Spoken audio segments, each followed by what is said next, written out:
Ya, kita pernah dengar soal ISIS ya, Ikhwanul Muslimin. Kita juga tahu Al-Azhar.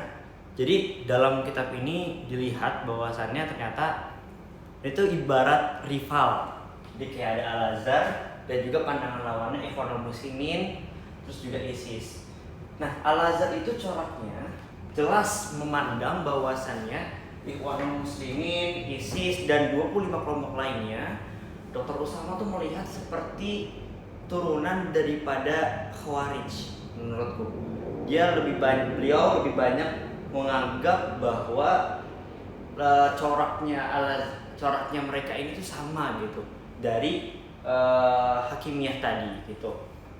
Nah, kira-kira cerita apa yang menarik dan relevan dengan ini adalah cerita tentang Ibnu Abbas ketika berdialektika dan berdialog dengan kaum Khawarij. Teman-teman, pada saat itu sedang ada pertikaian teman-teman. Kenapa kok pertikaian Khawarij? Lagi-lagi teman-teman bisa cek teman-teman akidah usuluddin itu ngerti usulin apa enggak dari ini dong. Tahu sifin enggak? Bukan sifin tes IMBT bukan, tapi sifin, perang sifin antara Ali dan Muawiyah dan perang Jamal antara Ali, istri Nabi Aisyah, Tolha dan Zubair. Maka teman-teman bisa lihat bahwasannya ketika perang dengan Aisyah ini kan dengan istri, akhirnya Aisyah dibalikan gitu kan. Nah, ketika di tengah-tengah Ali dan Muawiyah itu berhenti. Ketika berhenti ada kelompok yang keluar. Nah, kelompok yang keluar ini disebut Khawarij teman-teman. Karena kecewa dengan Ali yang tidak tegas, bukan yang mengambil tawanan, bukan yang melanjutkan perang, tapi malah memberhentikan perang. Oke. Maka datanglah Ibnu Abbas datang dengan pakaian yang rapi. Dibilang seperti ini. Kenapa kamu memakai pakaian seperti itu, Ibnu Abbas itu? Lah, ketika dahulu saya sering melihat Nabi Muhammad SAW selalu menggunakan pakaian rapi, pakaian yang mewah, gitu. Dan akhirnya dari dimulai. Kira saya mewakili daripada Amirul Mukminin, kira-kira gimana kalau teman-teman kaum Khawarij, apa tuntutannya? Ada 3 tuntutannya. Dibilang bahwa kami sebenarnya pertama tidak suka dengan Ali karena telah membuat manusia menjadi hakim. Tuh, oke. Kedua, Khalifah Ali telah berperang tapi tidak mau mengambil ghanimah dan juga tawanan. Sedangkan itu adalah sebuah kewajiban dalam perang gitu loh.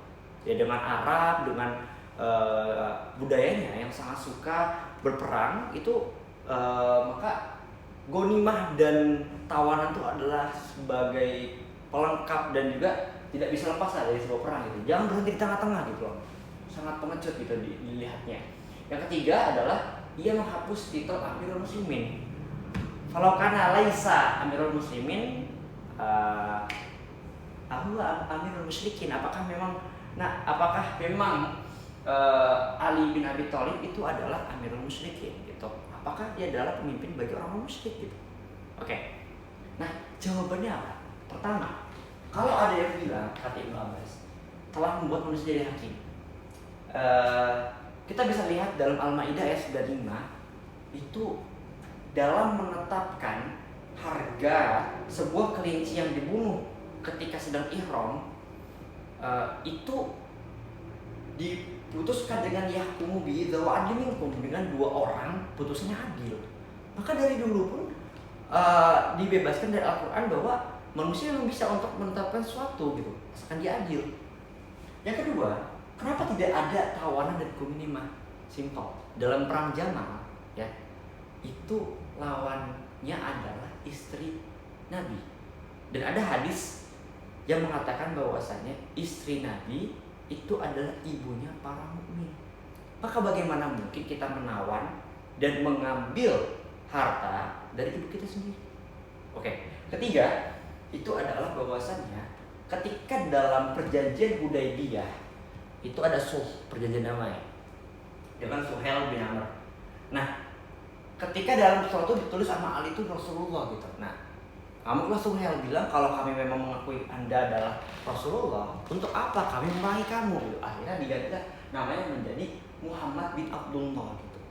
Maka ketika itu saja Nabi mau untuk menghapuskan gelarnya sebagai Rasulullah gitu ketika sedang perjanjian Hudaybiyah gitu. Maka apalagi sesimpel Ali pada saat dia Amirul Mukminin gitu, yang bukan apa-apa dibandingkan Nabi Muhammad SAW gitu. Ini adalah cerita yang basic sekali dilihat dari perspektif Al-Azhar ketika menghakimi atau melihat Ikhwanul Muslimin, ISIS, dan juga golongan-golongan hakimiyah lainnya gitu. Memang selayaknya untuk mungkin dari Al-Azhar datang kepada Ikhwanul Muslimin atau ke ISIS untuk bertabayun terlebih dahulu.